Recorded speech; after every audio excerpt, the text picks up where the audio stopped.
समाजवाद और अखिलेश यादव जी के समाजवाद का आपस में कोई लिंक नहीं है। डॉक्टर राम मनोहर लोहिया का समाजवाद सामाजिक समरसता का समाजवाद था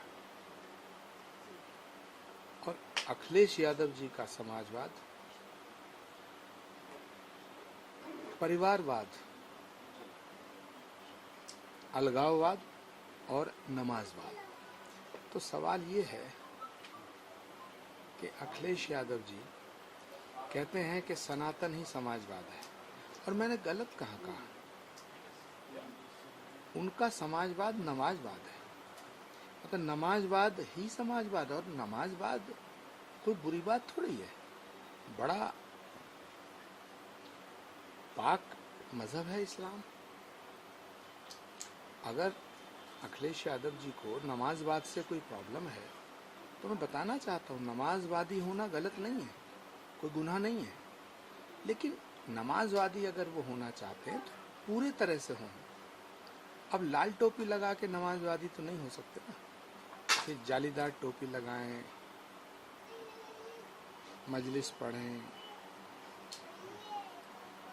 हाँ, मैं कोई ये नहीं कह रहा हूँ कि वो सुन्नत करा लें। मैं कह रहा हूँ एक्चुअल नमाजवादी हों, दिखावे के नमाजवादी ना हो।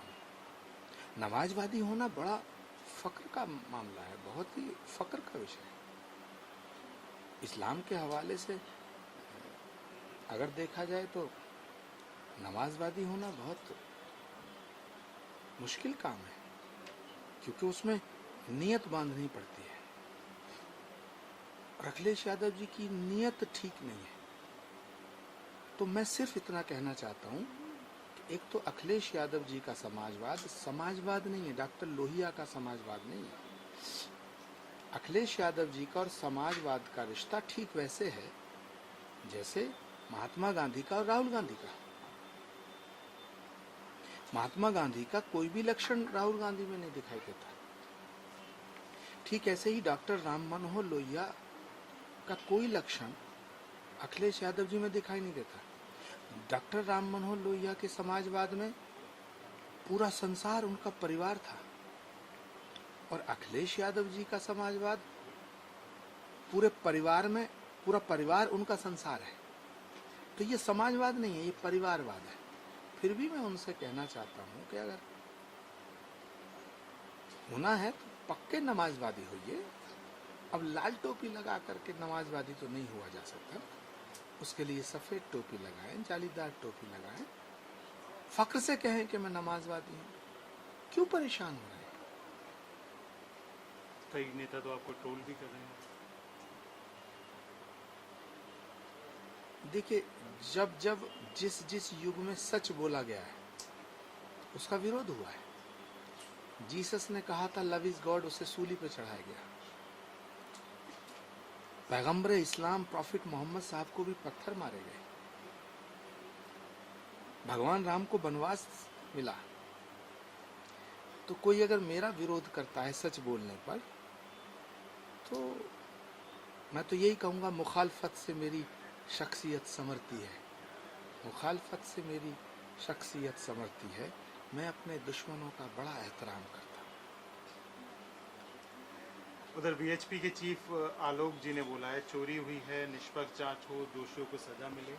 और उन्होंने अब जैसे विपक्ष सवाल हो रहा था चंपत राय की भूमिका की जांच की बात। देखिए, श्री राम जन्मभूमि मंदिर में जो लूट हुई है वो एक महापाप है, और उसकी जांच सीबीआई से कराई जाए ताकि करोड़ों हिंदुओं का भरोसा कायम हो सके। जांच का दिखावा ना किया जाए।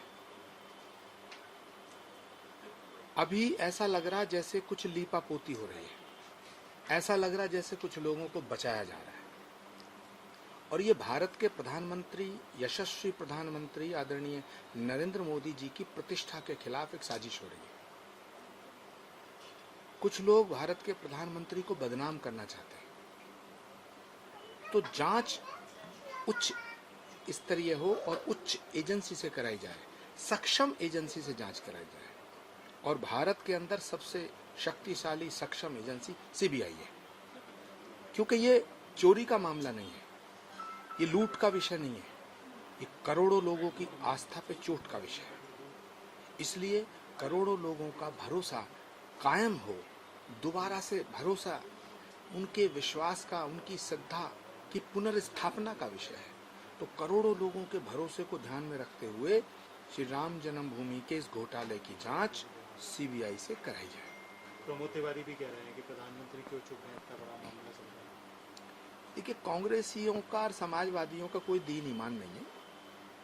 ये हिंदुओं को बांट करके 2027 का चुनाव लड़ना चाहते हैं। ये तड़प रहे हैं, सत्ता से इतना दूर दूर हो गए हैं, कांग्रेस का तो कोई वजूद नहीं बचा है और बचना भी नहीं चाहिए, क्योंकि कांग्रेस पार्टी के इतने पाप हैं जिनकी सजा देश भुगत रहा है। इतनी बीमारियां दी हैं कांग्रेस पार्टी ने। अब कुछ बीमारियों का इलाज भारत के प्रधानमंत्री ने किया है, लेकिन अभी कुछ बीमारियां बची हैं जिनका इलाज होना बाकी है। तो किसी भी विपक्ष के किसी भी नेता का कोई लेना देना राम मंदिर से नहीं है। वो राम मंदिर को बदनाम करना चाहते हैं, भारत के प्रधानमंत्री को बदनाम करना चाहते हैं, हिंदुओं को बदनाम करना चाहते हैं, योगी आदित्यनाथ को टारगेट करना चाहते हैं और हिंदुओं को राम मंदिर की लूट के आधार पर बांटना चाहते हैं। इसीलिए मैं कहना चाहता हूं कि इस पूरे प्रकरण की जांच सीबीआई से कराई जाए। उधर बद्रीनाथ में जो बात हो रही है, वहाँ पे भी एसआईटी ने इन्वेस्टिगेशन की है, सीसीटीवी फुटेज भी चेक की है, सब किए हैं। वहाँ पे एसआईटी बन चुकी है। वहाँ पे उत्तराखंड के मुख्यमंत्री पुष्कर सिंह धामी खुद एक साधु हैं। वो वेशभूषा से साधु नहीं है, लेकिन कर्म से, आचरण से, व्यवहार से साधु हैं। तो मुझे लगता है कि बद्रीनाथ में जो भी घोटाला हुआ उसको वो सही तरह से उसकी जांच होगी और हम भी चाहते हैं कि हो, क्योंकि धार्मिक स्थलों से इस तरह से अगर इस तरह के घोटाले होंगे तो लोगों के विश्वास को चोट लगेगी। उधर इमाम एसोसिएशन के अध्यक्ष मौलाना साजिद रशीदी, वो साहब कह रहे हैं कि जो है लड़कियों की देर से शादी होने से ही दुष्कर्म की घटनाएं बढ़ रही हैं, शरिया कानून लागू। देखिए, ये साजिद रशीदी साहब जो हैं देखने में लगते हैं मुसलमान हैं, लेकिन ये मुसलमान है नहीं। उनमें एक भी लक्षण मुसलमानों जैसे नहीं है। जो मुसलमान होता है वो झूठ नहीं बोलता, ये सबसे ज्यादा झूठ बोलते हैं।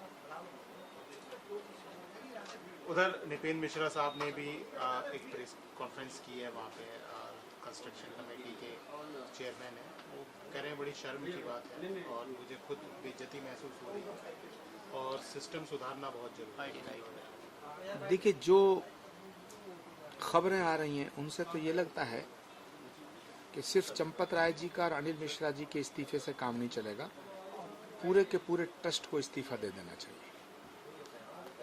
तो मैं निपेंद्र मिश्रा जी की बात से सहमत हूँ।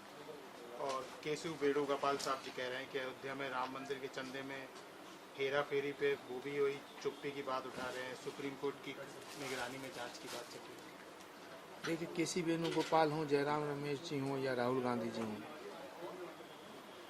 ये तो ये चाहते हैं बिल्ली के भाग से छीका टूट जाए। हिंदुओं को बदनाम करने का कोई मौका नहीं छोड़ना चाहते। ये तो बड़े खुश हैं, अपने अपने ड्राइंग रूम में बैठ के बहुत ठहाके लगा रहे हैं कि राम मंदिर में लूट हो गई, अब बीजेपी को बदनाम करने का मौका मिलेगा, प्रधानमंत्री पर निशाना साधने का मौका मिलेगा। इनका राम से कोई लेना देना नहीं है। ये तो ये कह रहे हैं कि जो है राम मंदिर ही से ही बीजेपी चुनाव में उनका पूरा सब कुछ। भगवान राम की कृपा के बिना इस देश में चुनाव नहीं जीत सकता कोई। नरेंद्र मोदी जी पर भगवान राम की असीम कृपा है, इसीलिए तो पूरा भारत उनके साथ है। और राहुल गांधी जी और उनके तमाम ये जो चंगू मंगू हैं, ये सब राम विरोधी हैं। इन्हें राम के नाम से नफरत है। ये कभी राम मंदिर नहीं गए, ये कभी राम का नाम नहीं लेते।